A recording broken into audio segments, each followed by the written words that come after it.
எந்த இரண்டு நபர்கள் கதை சொல்லும் போது ரொம்ப போரிங்கா எஃப்ஜேயும் திவாகரன் எஃப்ஜே சொல்வேன்.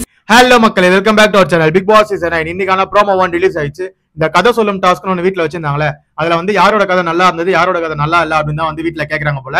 அதுல முக்காவாசி பேர் வந்து திவாகரோட கதையோ எஃப்ஜேவோட கதையோ நல்லா இல்லைன்னு சொல்லியிருந்தாங்க. அது என்னன்றத ஒன் பை ஒன்னா பார்த்தலாம். அதுக்கு முன்னாடி சேனலுக்கு புதுசாக சப்ஸ்கிரைப் பண்ணிக்கோங்க, ஒரு லைக் பண்ணிட்டு பார்த்தீங்கன்னா சேனல் நிறைய பேர் சஜஸ்ட் ஆகும். வாங்க வீடியோவில் போயிடலாம். ஃபர்ஸ்ட் எடுத்தோடனே நம்ம சுபிக்ஷா அவர்கள் தான் வராங்க. சுபிக்ஷா வந்து நம்ம திவாகர் அவர்களதும் எஃப்ஜே தான் வந்து அந்த அளவுக்கு கதை நல்லா இல்லைன்ற மாதிரி சொல்லிட்டாங்க. அதே மாதிரி நம்ம விக்கல் விக்ரமும் அப்படிதான் சொல்லியிருந்தாரு.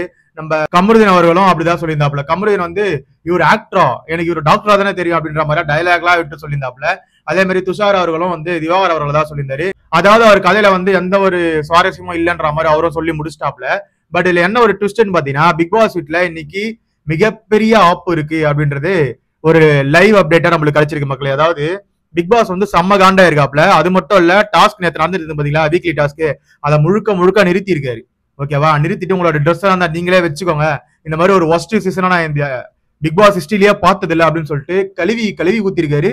அது எதுக்குன்னு பாத்தீங்கன்னா, இவங்க இந்த ஒஸ்ட் பெஸ்ட் ஒன்று சூஸ் பண்ணாங்கல்ல, அதை சூஸ் பண்ணும்போது எல்லாம் வந்து தப்பா சொல்றது, அதுக்கு ரீசனே வந்து அதை புரியாத மாதிரி ஒரு விஷயத்த சொல்றதெல்லாம் வந்து இந்த கண்டஸ்டன்ட் பண்ணிட்டே தான் இருக்காங்க. அதனால பிக் பாஸ் ரொம்ப காண்டாயிட்டு இருக்காரு போல. அதனால முக்காவாசி காண்டானாரா இல்லைன்னா வேற எதனா வந்து உங்க ஃபர்ஸ்டே வந்து அவர் காண்டி ஏத்திட்டாங்களான்னு தெரியல. ஆனா பிக் பாஸ் அந்த அளவுக்கு காண்டாயி டாஸ்கே நிறுத்திருக்காரு. இன்னைக்கு வீட்டுல எந்த ஒரு டாஸ்க்குமே கிடையாது. நீங்க இப்ப பாத்தீங்களா, அது கூட வந்து பிரேக் ஆயிடும். அதுக்கப்புறமேட்டு நைட்டு ஒரே ஒரு அந்த எந்த டாஸ்க் வைப்பாங்களே, அட்வர்டைஸ்மெண்ட் டாஸ்க், அது மட்டும் தான் இருக்கும் அப்படின்னு சொல்லியிருக்காங்க. மற்றபடி வேற எதுவுமே கிடையாது பிக் பாஸ் வீட்டுல. பிக் பாஸ் காண்டாயிட்டு இந்த உங்க துணி எல்லாத்தையும் நீங்களே வச்சுக்கோங்க, டாஸ்க் எதுவும் கிடையாது, உங்க இஷ்டப்படி நீங்க இருந்துக்கோங்க அப்படின்னு சொல்லிட்டு ஒரு பட்டன் போயிட்டாரா. அந்த அளவுக்கு காண்டி ஏத்திக்கிறாங்க. அது என்னன்றது இதுக்கப்புறம் அடுத்த ப்ரோமோலயே உங்களுக்கு தெரிய வந்துடும் நினைக்கிறேன். பொறுத்திருந்து பார்ப்போம். அதாவது இது வந்து கண்டிப்பா விஜய் சேதுபதி சார் அட்ரஸ் பண்ணுவாருன்னு நான் நினைக்கிறேன். இன்னைக்கு அந்த அளவுக்கு பெரிய கண்டென்ட் இருக்குமான்னு கேட்டீங்கன்னா வாய்ப்பே கிடையாது. இதுதான் மக்களே முக்கியமான அப்டேட். அது மட்டும் இல்ல, அடுத்த வாரம் வந்து நிறைய ட்விஸ்ட் அண்ட் டர்ன்ஸ் எல்லாம் இருக்க போகுதுன்ற ஒரு அப்டேட்டோ கிடைச்சிருக்கு. அது என்னன்றதை நான் பொறுமையா சொல்றேன். ஏன்னா வைல்ட் கார்டு என்ட்ரி இருக்கு. அது மட்டும் இல்ல, அதுலயே ஒரு பிக்கஸ்ட் சர்ப்ரைஸ் ஒன்று வச்சிருக்காங்க. அதனால நான் இப்பயே ரிவீல் பண்ணா அது நல்லா இருக்காது.